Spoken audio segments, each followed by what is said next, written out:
In just over a decade, the Earth's population grew by 1 billion.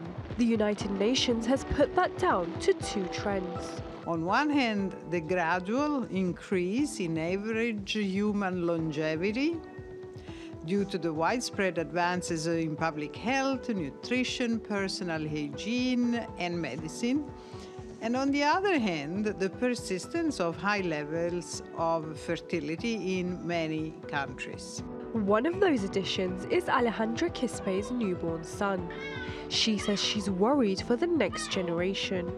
With so many problems we are going through, I'm worried about my son's future. I have always lived, but my son is just starting his life. I'm concerned about his future. Quispe's family relies on agriculture for their livelihoods. She fears the climate crisis will complicate her son's future. Other mothers are more hopeful. The fear is there will be more competition out there with maybe the few resources and all of that. But the hope is at least more people are coming into the world, maybe more ideas. Nigeria is Africa's most populous nation, with an estimated 200 million people. It's expected to overtake that of the US by 2050 to reach almost 400 million. More than 730 million in sub-Saharan Africa already live without adequate food supplies. The UN has warned that more hardship is in store for those regions already facing scarcity, especially those most vulnerable to the impacts of climate change. The majority of the world population growth is and will increasingly be concentrated among the world's poorest countries. These countries, which have significantly lower emission rates, are likely to suffer disproportionately from the effects of climate change, in part because they lack the resources needed to adapt to these changes and to mitigate their impacts.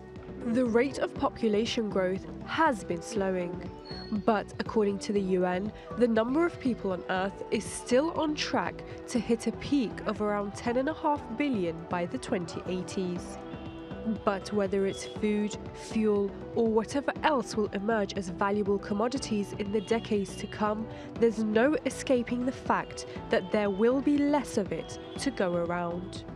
Tayyibe Aydin, TRT World. Let's get more on this now with John Wilmoth. He's the Population Division Director at the United Nations Department of Economic and Social Affairs. Welcome to the program, John. So the UN estimates that some 1 billion people have been added to the global population in just the last 12 years. What's behind this unprecedented growth? Well, it's unprecedented in some sense, and also it's something that we've grown to be familiar with in the last 50 years. That's to say, so before, let's say, the 20th century, global population was growing rather slowly compared to what it's been doing. But in the last 50 years, say from 1974 until today, that's 48 years, the global population has increased from 4 to 8 billion. So in just under half a century, it's increased by that much. And each of those additional billion from 4 to 8 were added in about 12 years. So in that sense, it's not really unprecedented. We've been observing this before in the last half a century. It's been growing that rapidly, but it has gradually been slowing down at the same time over this time period. So what's behind the growth, if you ask? Well, it's part of a larger process that's been going on for the last couple of hundred years, a process called the demographic transition, which is a transition toward longer lives and smaller families. And what happens, though, is at first population growth takes off because of the decline of mortality. As people live longer, we have more people surviving, we have more children surviving to adulthood, to have children of their own, and that drives growth.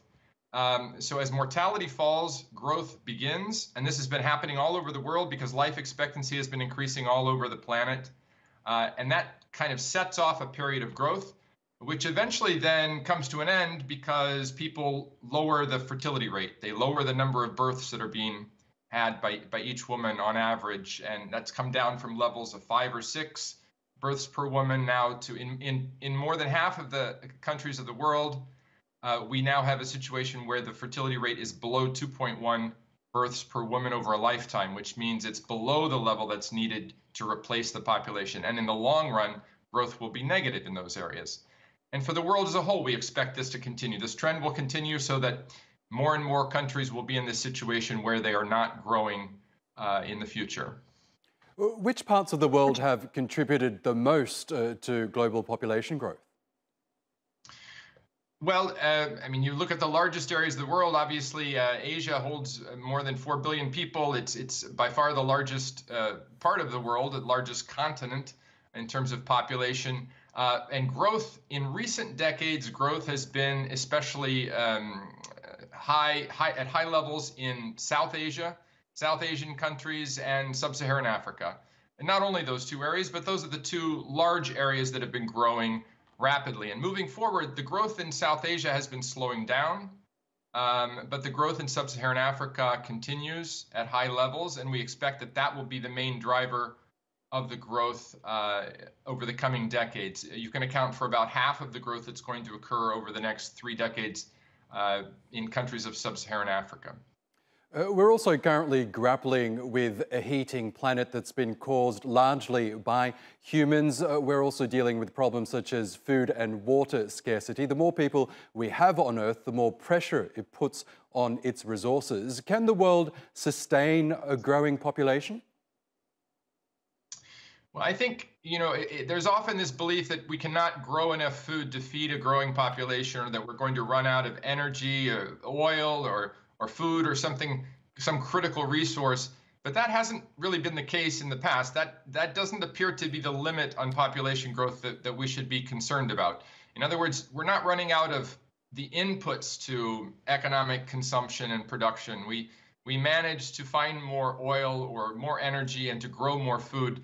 The issue really is the after effects of all this consumption and what happens after humans engage in these economic activities that pollute, that result in pollution, especially the release of emissions into the atmosphere, the increased concentration of carbon dioxide, which is driving this global warming, global climate change more broadly. This is the issue, really. It's the after effects of our consumption. Will that make the world a place that's less hospitable or even uninhabitable for humans and other species? So that's what we need to worry about. It's not about running out of food or not having enough food or not having enough energy. It's a question of the pollution that goes along with that and the impacts of that in the long run. Okay, John Wilmoth from the United Nations. We will have to leave it there, but thanks so much for sharing your thoughts with us on Money Talks.